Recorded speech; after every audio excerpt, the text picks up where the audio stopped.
E aí pessoal, topzera? Vamos falar sobre direção? Olha só essa zica que esse colega meu pegou na oficina dele. Trocou bomba de direção, trocou todo o óleo do sistema e olha o barulho que esse caminhão 3/4 tá fazendo.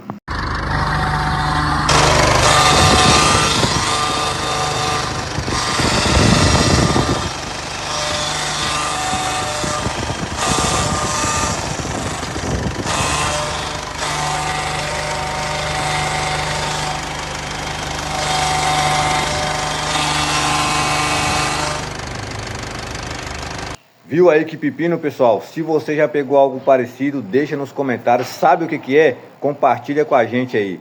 Tamo junto, DHT, a casa da direção. Compartilha, comenta e deixa o like. Chama!